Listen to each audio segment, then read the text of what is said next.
Okay, doesn't look like we've made a lot of progress on this thing, but every little bit helps. I managed to put in the gauges for the oil pressure and the water temperature yesterday, and I'm pulling the back seat out where I can run the wire for the fuel pump, and I've got it stuck in here. I need somebody with a little bit more strength than me. I'm getting to be an old man and I can't pull it out.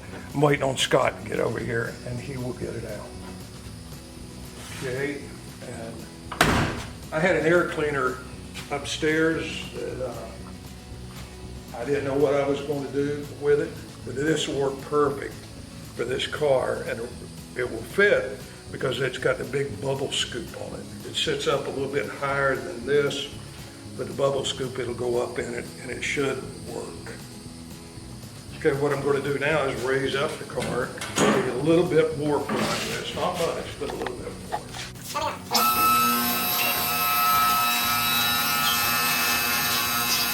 Before I go any higher, we did mount the MSD box on the firewall, and so it's ready to be hooked up.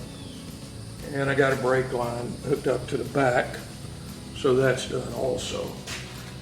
A lot of things that you just kind of overlook. And the starter solenoid too over there. Right. That got put in. Yeah, we got the starter solenoid run here, and it runs all the way to the trunk to the battery, and then it runs from here to the starter. Yeah. So we're getting close.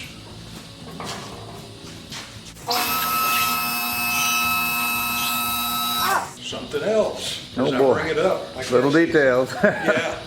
I put the exhaust manifolds on it, and we got them fitted, put the bolts in, and we're going to run it this way until Scott finds a set of headers, however he wants to do it. He looks like he may have to have them made and run out fender well headers, but right now this is the stock exhaust manifold, and they cleared all the way around. And I don't know if I said this before, but the master cylinder is a Chevrolet master cylinder, and in order to clear the valve cover, I had to cut a notch out of the valve cover, and now it clears. It's about 1/8 of an inch away, but what it doesn't, the motor doesn't move because it's got steel rigid motor mounts, so there's no problem with it hitting the motor mount or it hitting the master cylinder. So no engine movement, huh? No engine movement, zero out of that.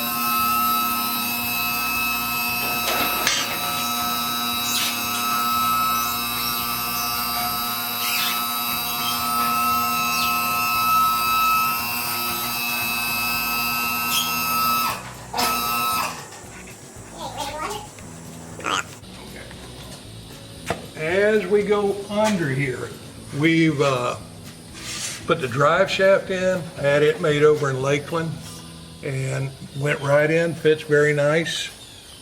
Then we had the exhaust, the mufflers put on, and the tailpipe. And a guy, Jim and Dan, they come out here and do this, and Daniel is probably as good a welder as I've ever seen. And he makes it look like almost factory, and I'm sure he could make it look like a machine welded it.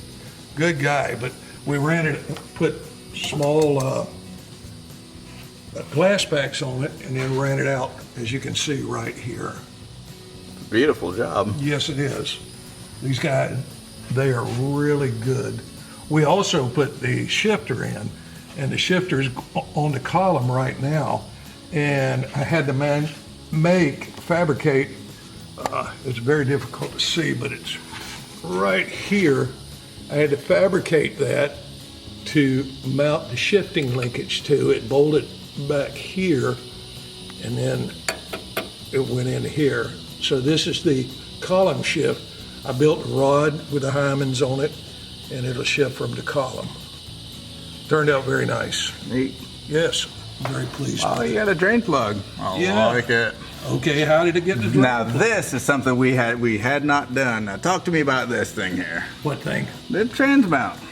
Oh, this trans mount. Okay, this is the stock transmission mount for the 260 motor.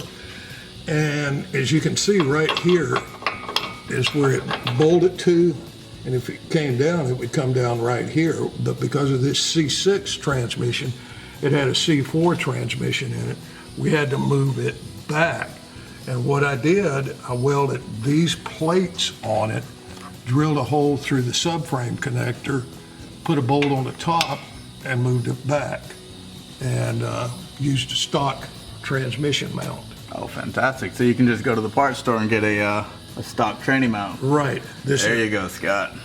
Nothing exotic, just simple, you know, little engineering, figured out how to do it, but once you see it, you go, oh, that was so easy to do. Now, who did the drive shaft? This thing's gorgeous. A guy over in Lakeland, Drive Shaft Specialties, I think it is. I've been using him for years, and they're very good. And the way you measure a drive shaft, to put it in, you put the yoke in the transmission, and you measure from the center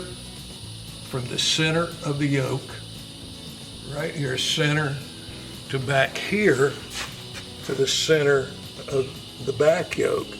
So that tells him how long you want to, you give him a measurement from center to center, and that's how long the drive shaft is. Oh, fantastic. Yeah, there's all kinds of ways to measure, but this, I found this the simplest way, and I haven't missed yet. The only missing that I've done is me screwing up and measuring wrong, but everything else has worked great. Good deal. Yeah, I'm very pleased with it. Everything under here, you know, it looks like a professional did it. And it was me that did it. Who knew? Who would have guessed? Yes, sir. Yeah.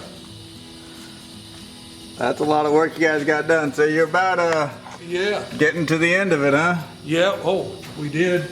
Let me get back out of here. We did mount a fuel pump.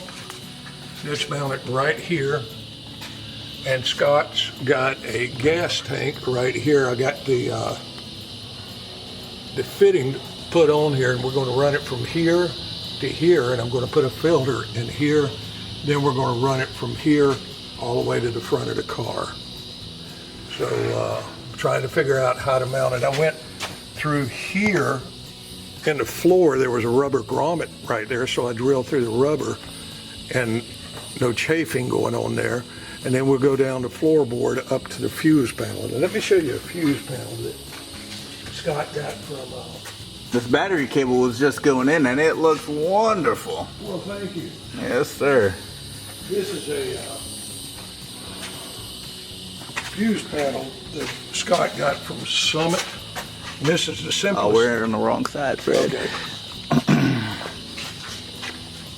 This is a fuse panel that Scott got from Summit. Simplest thing I've seen, and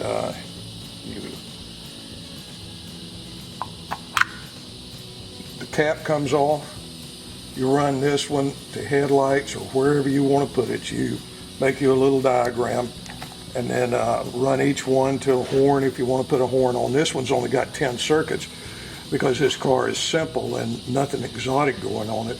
Then you put the spade fuses in it, and I'm assuming when you put the fuses in here, this red light lights up, and it lets you know that it's working.